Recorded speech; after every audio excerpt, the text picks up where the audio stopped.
Hi. Alright, hello guys. If you're brand new to my channel, my name is Nikki, and this is my book nook. Guys, I literally just got back from a vacation and I haven't filmed in like a week, and I just feel like I don't know how to anymore. So please, you're just gonna have to bear with me. I've tried to film this intro like 5 times and I'm like, blah, blah, blah, blah, blah. I don't know how to speak. Anyways, today we are talking about Hideaway by Penelope Douglas. This is the second book in the Devil's Night series. And I just need to say, because I've been sitting here trying to like brainstorm how to talk about this without giving spoilers. The thing about this book and about this series is they are all, like, Penelope Douglas advertises them as being, there are 6 books in the series, I believe. She advertises them as being standalone novels, but they are a part of an overarching series. Like, technically, you could read this book on its own, but honestly, after having just read it, I really feel like you need to read the whole series. I feel like if you didn't read Corrupt before you read this, like, you could do it, but it's like there is very much a story that follows, and it follows the events directly after Corrupt, and like you'll just save yourself a lot of confusion and a lot of like headache over trying to understand the background information and the characters that are already like established in this book if you just read Corrupt. So honestly, go watch my video where I do a spoiler-free review of Corrupt if you're interested in this book, and then go read Corrupt, and then come back to this video after you've read Hideaway, because I literally can't even begin to give you a synopsis without spoiling like the entirety of Corrupt. So, yes. Now that we've gotten that out of the way, let's talk about this book. Y'all, this is my second book by Penelope Douglas, and she's already like quickly becoming one of my favorite freaking authors. I just feel like her genre and way of writing is so specific to her. Like I said, this is only the second book of hers that I've read, but I do follow her on Instagram, and I have looked into her other books. I've read the synopsises on them. They're like all on my Amazon wish list. I've ordered several of them, but generally like all of her books are kind of follow this genre of like dark, spicy romance thriller mystery. Like, that's the only way I can kind of think to describe this. Definitely thriller for sure, definitely dark, but there's definitely romance, and it's definitely oh so spicy. And I haven't read anything else like her. I know there's stuff out there that does exist, but I just think she does it so well. Also, the way that all of her books are from multiple perspectives, jumping back and forth, and also jumping back and forth from the past to the present. So it just makes it like so addicting. Like, you can't put it down, because you're just like, you're wanting to know what happened in the past, you're wanting to know what's going to happen now, you're wanting to know what each character thinks about each situation, and it's just so good. If you watched my video on Corrupt, you would know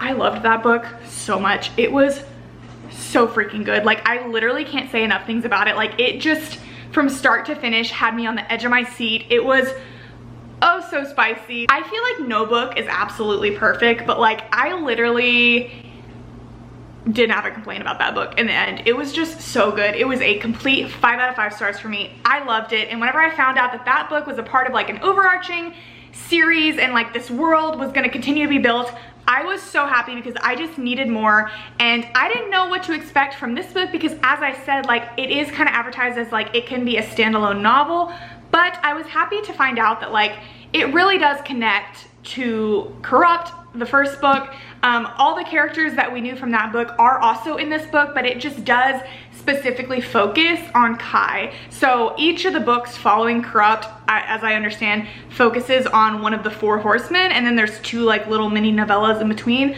But this book is Kai's book. It is about the relationship between Kai and Nick Banks. And Nick Banks, man, this book is like funny, because it is so similar yet so different from Corrupt at the same time. I loved Banks.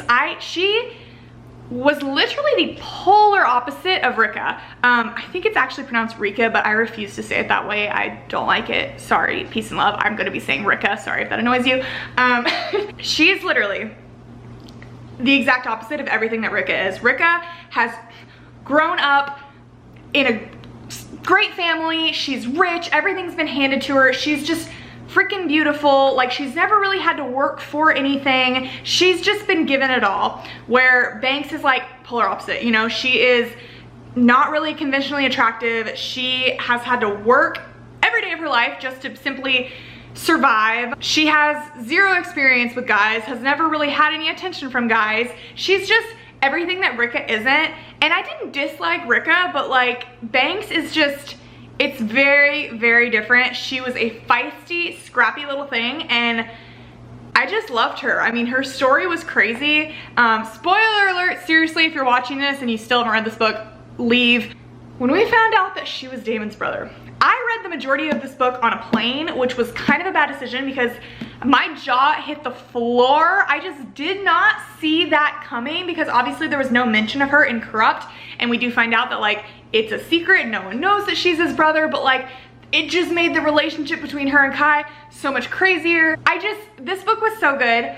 I would give this a 4-star though. I loved it. I did not love it as much as Corrupt. Corrupt was just so good. Like I want to just be able to rate this on its own, but I can't help but compare the two. So I just want to kind of talk about my feelings between the two and what I liked more about that book versus this book and just all of my thoughts. This is not going to be a structured review this time. Sorry if that bothers you. So one big main difference is the sort of villain slash bad guy in the first book is the 4 horsemen. And I personally found them to be like the story of Rika versus them to be just a lot more like enticing and intense and like just had me more like invested than Damon and his dad being the bad guy. Yes, his dad was absolutely vile and I hated him, and like Damon obviously literally tried to kill all of his friends at the end of the last book, but I just like it was still very good. I'm not saying it wasn't good, I just am saying I preferred the like good versus evil aspect of the first book more. Also with this, Nick and Kai's banter and angst, it was great. She had a couple of comebacks and a couple of one-liners where I was just like, you go girl. Some of the things Kai said, like the whole like confessional scene, I'm like, you can hunt me down any day. Like it was great, but I do have to say, with Rika and Michael, they have so much history. They literally grew up together. They've known each other their entire lives. So their like angst, I felt, was a lot more like thrilling and satisfying. And so was the kind of like climax of their angst when they finally just like got everything out, because it's like, it's been building up for like 20 years, you know? Whereas Banks and Kai really only knew each other for one day. Like they met one day on that Devil's Night. They had a crazy fun-filled day of things that happened, but they have not seen each other in 6 years. So like, yes, it was like satisfying when things happened between them, but I just didn't love it as much as like Rika and Michael. Like I feel like I ate their relationship up a lot more than I did Banks and Kai. A couple of things that I felt were just like a little underdeveloped that I wanted more of. First of all, Kai's relationship with his parents, that was a big aspect of this book. This book was really awesome because it gave us a lot of background information on honestly like all of the characters. We learned so much more about them, but like obviously this book was focused on Kai, so we got a lot more about him. And one like reoccurring thing that was brought up constantly in this book is Kai's family and his never-ending like desire and fight with like wanting to make his father proud. Like his father's always been like disappointed in him, especially after being arrested.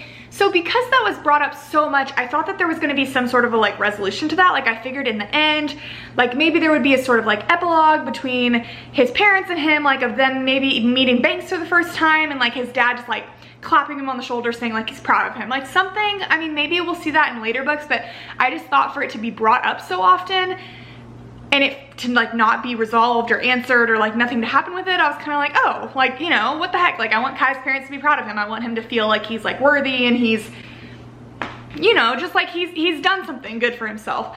The other thing, a huge aspect of this book was this whole arranged marriage situation. This contract of Kai having to marry Vanessa of the Torrance family, Vanessa Nikova. And like, I just thought like that was built up so much. There was so much suspense with that. It's like, oh, Vanessa's gonna be here on this day. Oh my gosh, Vanessa arrived early. We're going to meet Vanessa. I'm like, okay, this is gonna be like a thing. And then literally like Vanessa, we see her for like 2 seconds. She's, of course, you get an inkling that like maybe Kai is interested in her, which I didn't want him to be. I liked him and Banks, but like you feel like there's something there for half a second. And then of course she's like a total biatch and she's rude to Banks. So I'm like, no, we're not having this. But then she's just gone. Like literally a moment later, she just leaves and we don't hear from her again. And I just kind of expected that to be more of a thing. Like I just kind of thought that maybe there would be a little bit more of like a love triangle or like maybe like a threesome-y situation. I hate myself, but whatever, Penelope, this is what you've made me expect of you. But yeah, that just, I kind of thought was like a little bit, I don't know. I was like, it was brought up for so long and then like nothing really happened with it. Otherwise, I mean, the book was pretty good. There was a lot less spice in this book and I thought, like, there was still a lot, don't get me wrong. There was plenty of like banter and stuff like that, but the spice in the first book was just like, chef's kiss, so good. But like overall, I really liked it. The plot was definitely like slower than Corrupt, but still very good.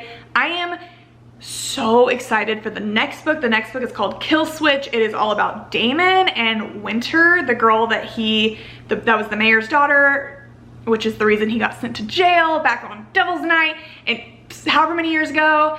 And I've heard people say that that's their favorite. Like I feel like that's kind of the like majority of people, like they say Kill Switch is the best, which I'm like, if that's better than Corrupt, I'm so excited to see. I'm just excited to learn more about Damon. I mean, he's had a really like, I know we're supposed to hate him, but I just always have a soft spot for the like troubled, broken bad boy. Like I can't help but have a soft spot for him. And I think we're just gonna get to learn more about him and see more about him and, you know, see from his perspective, like how he feels about things. And I'm so excited about that. So that is it for now. If you guys read Hideaway, give me all your thoughts. What did you think? How did you feel about it compared to Corrupt? What do you think about Kai? Which of these books, if you've read the whole series, is your favorite? I think that's everything. By the way, I don't know if I've officially announced this, but I made a Goodreads account. I had a handful of people asking me for it. I made it like probably a month ago at this point. I went ahead and just loaded into it all of the books that I've read this year so far, and I only started writing reviews like once I made the account, so there's only like 6 or 7 on there. But if you want like a little VIP insider info moment, I always post my reviews on there before I post my video reviews, so go follow me on there if you're interested in that. But yeah, otherwise I think that's it for now. Thank you guys so much for watching and I will see y'all later. Bye.